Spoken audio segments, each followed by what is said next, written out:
right, we'll finish up with this. We'll get to the basketball. We'll get to the Knicks. We'll get to the Nets, who have a crucial Game 5. They lost. It was a classic game, but it was a terrible loss. And I'll tell you, I have some feelings about that game that never should have turned out that way. I'll get to it a little later on.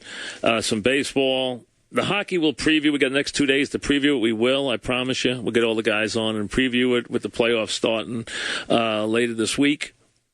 And then we'll be here Sunday, Monday, Tuesday, Wednesday. There's games in New York between the Rangers and the Islanders. Next Game 5 on Wednesday night. We know that. Really embarrassing stuff with the Lakers. Howard. I've never been a Howard fan, but he disgraced himself last night. Just embarrassing. I mean, really, you don't do that to your team. But, I mean, that series just got to the point of almost being, they should have made the playoffs. It would have been better off if they didn't. And the NBA's got a big problem because, I mean, the highlight of this year might be if the Spurs can somehow stay healthy, or Memphis Clipper winner, which I think is going right to the wire, comes out playing well, puts up a good final. Because other than that, the highlight might be the Knicks, if they can get through the paces, which won't be easy, playing the Heat. Because, I mean, with all these teams all hurt, I mean, could anyone care less about could anybody sit through the Bucks and the Heat? You just wait for the Heat to take over. I mean, it's not even good. It's ridiculously bad basketball, and so many injuries to so many teams. And I don't mean to bury this because to me, I don't know how you folks feel, and you're more than welcome to call up about it, and not call up about it and give me some dumb joke, okay? Because don't waste my time or my audience's time. Okay, with some 15-year-old or acting like a 15-year-old, think you're funny with some, homophobic joke. I really don't care. It means less than nothing to me that there is a gay player now out in the NBA. SI going to reveal this week, and I don't know why. I guess a dramatic attempt to sell a magazine, I guess. I mean, we all realize that there are plenty of gay people in America. You got to figure some of them are playing sports.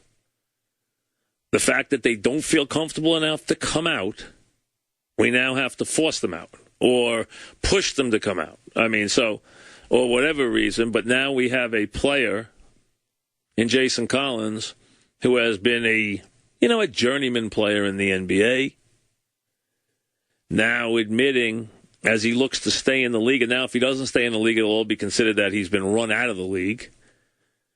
But admitting now that, or at least now coming forward with the fact that he is homosexual.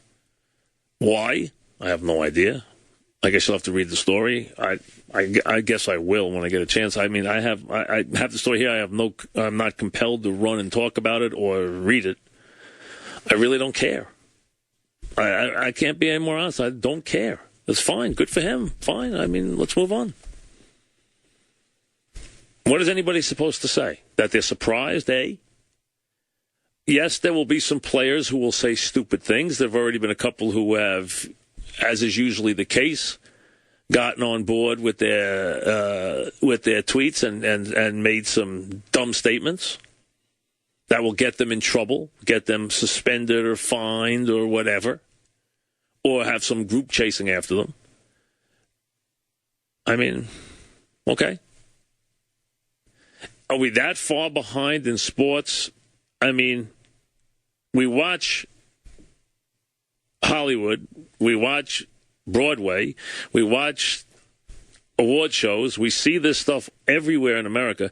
Now we're supposed to be shocked because we get it on a team? I don't get it. Now, will it be a problem in a locker room? In some locker room, with some players it will be. It'll be more, I think, in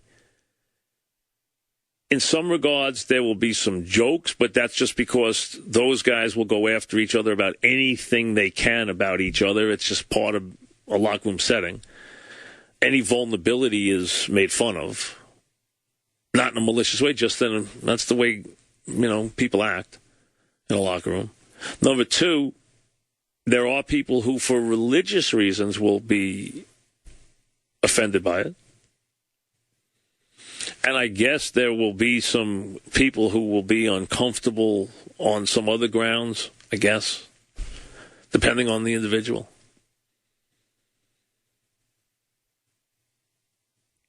You know, a lot of teams, they've talked about for years using interview rooms rather than, having the media in rooms where people change to give players privacy who want it. People who want privacy can have it. Players who've wanted privacy could always have it. Players who don't feel they need privacy have never needed it. I mean, that's just the way locker rooms have been. I mean, I don't know. If, like I said, if you feel compelled to talk about it, talk about it. I'm not going to tell you not to. I'm not going to, I would never tell you not to talk about something on the air. So, but like I said, I'm not going to sit here and take, stupid questions or, get into answering sophomoric phone calls about this stuff. You have a player now who, he's not the first player. He's the first active player. That he was a couple of years ago. I can't remember the big guy, the big Samoan who played in Minnesota. I can't remember his name, top of my head. But he came out, big article, big story on him when he came out.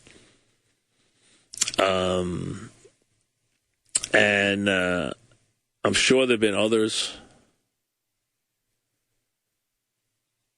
Tuiala, yeah. Whatever. Yeah, that's the guy. Yeah. I mean, I knew years ago the Giants had a gay player. I mean, I was aware of it. I mean, it's not that unusual. I mean, I've heard stuff through the years. I mean, I don't pay that much attention to it, to be honest with you. But now you have an active player for the first time, so it's going to lead to a new discussion. It's a discussion that's been coming. Everyone's wanted to have it. So, I guess we're going to have it now.